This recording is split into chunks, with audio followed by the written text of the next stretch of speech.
আপনাদের পার্বত্য এলাকায় জিনের উপাসনা হয়। এখন বললেন ভাই কেমন করে জানলেন? যত তান্ত্রিক মান্ত্রিক কবিরাজ জাদুকর সব এই পাহাড়ি এলাকায় ঘুরে বেড়াচ্ছেন, এবং চোখ কান খোলা রাখলে আপনারাও বুঝতে পারবেন। জিনের উপাসনা করলে অনেক কিছু ভেলকিবাজি দেখানো যায়। জিনকে আল্লাহ পাক কিছু ক্ষমতা দিয়েছে। জিন অনেক দূর থেকে দেখতে পারে। মনে করেন কেউ একজন এখানে বসে আছে, সে দাবি করছে যে সে অলৌকিক ক্ষমতার অধিকারী, অথচ ওর কাছে জিন আছে। কি আছে? জিন। এখন আপনি শুনেছেন যে অমুক জায়গায় অমুক বাবা আছে, সে অনেক বড় ক্ষমতার অধিকারী, তো যাই দেখি ওনার কি ক্ষমতা। এখন আপনি রাস্তায় আসছেন, তার সেই জিন তো আগেই দেখতে পাচ্ছে আপনি আসছেন দূর থেকে, সে আগে খবর দিল আসতেছে মক্কেল, ওই যে মক্কেল আসতেছে। এখন সে বলল যে ওই ব্যক্তির সাথে যে জিন আছে ওর সাথে কানেকশন করো। সবার সাথে একটা জিন আছে না? আছে কি নাই? একটা করে জিন শয়তান আছে না সবার সাথে? দুইজন ফেরেশতা একজন জিন সবার সাথেই আছে, আছে কি নাই? আপনার জিন জানে আপনার সাথে অতীতে কি হয়েছিল? জানে তো। আপনার জিন আপনার সাথে আছে না শুরু থেকে? তাহলে আপনি 1 মাস আগে কি করেছেন আপনার জিন তো জানে। ও ভবিষ্যৎ জানে না কিন্তু অতীত তো জানে। ও তো ভবিষ্যৎ জানে না কিন্তু অতীতে আপনি কি করেছেন ও তো জানে, জানে না? এখন এ ওর সাথে এই কারিনের সাথে যোগাযোগ করছে। এ ওকে বলছে এই তো 1 মাস আগে অমুক মেয়ের পিছনে দৌড়াইছিল, এই 1 মাস আগে অমুক একটা মেয়ের পিছনে দৌড়াইছে, ওই মেয়েকে পাওয়ার খুব চেষ্টা করছে। এ তো 1 মাস আগে ব্যবসায়ী কাজ করছে, এ তো 1 মাস আগে ওই কাজ করছে।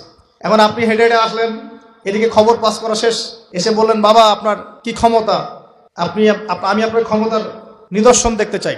সেই বাবা এখন বলছে যে তুই তো সেই ব্যক্তি না, তোর নাম অমুক না? আপনি তো ভেবাচকা খেয়ে গেলেন। হ্যাঁ তাই তো, আমার নাম তো অমুক। তুই তো 1 মাস আগে এই মেয়ের পিছনে ঘুরছিস না? তাই তো, আপনি কেমন করে জানলেন? তুই 1 মাস আগে এই কাজ করছিস না? তাই তো, আপনি কেমন করে জানলেন? আপনার তো চোখ একদম আসমান উঠে গেল। বাপরে বাপ, সে তো আমার অতীতের সব বলে দেয়, সে তো আমার অতীতের সব বলে দেয়। তুই অমুক জায়গায় এটা পাপটা করছিস না? তুই এই জায়গাটা লুকায় রাখছিস না? ব্যাস, আপনার মাথা খারাপ। জিনের উপাসনা করে মানুষ অনেকেই। আর জিনরা কি করে, অনেক সময় আসমানের কাছে যায় সংবাদ নেয়ার জন্য। সূরা মুলক পড়েন, সূরা মুলকের 1ম পৃষ্ঠা পড়েন। আল্লাহ পাক ওদেরকে তাড়ানোর জন্য আসমানের মধ্যে এই উল্কাপিণ্ড নক্ষত্র নিক্ষেপ করেন। রুজুম আল্লিশ শায়াতিন, আল্লাহ বলেছেন এই নক্ষত্রগুলা আমি রুজুম আল্লিশ শায়াতিন, শয়তানদেরকে তাড়ানোর জন্য রেখেছি। সুবহানাল্লাহ। পৃথিবীতে অনেক কিছুই ঘটে, আমরা খালি চোখে বুঝতে পারি না। এখন কেউ যদি জিনের উপাসনা করে, জিনকে সন্তুষ্ট করার জন্য এই কুরবানি করে, তাহলে কি শিরক হবে কিনা? সেজদা কার জন্যে? অন্য কারোর জন্য করলে কি হবে? কুরবানি কার জন্যে? অন্য কারোর জন্য করলে কি হবে? কার নামে কসম করতে হয়? যদি অন্য কারো নামে কসম করি, এই যে এখন বাপের নামে কসম, মায়ের নামে কসম করেন কেন? কসম করা যাবে না এভাবে। মান হালাফা বিগাইরি ইসমিল্লাহি ফাকাদ কাফার, কেউ যদি আল্লাহ ছাড়া অন্য কারো নামে কসম করে সে কুফরি করবে। যদি কসম করতেই হয় আপনাকে আল্লাহরই কসম করতে হবে। যদি কসম করতে হয় কার কসম করবেন? আর আল্লাহর কসম করে কি মিথ্যা বলতে পারবেন? মিথ্যা বললে তখন কাফারা দেওয়া লাগবে। আচ্ছা, কাফারা কি?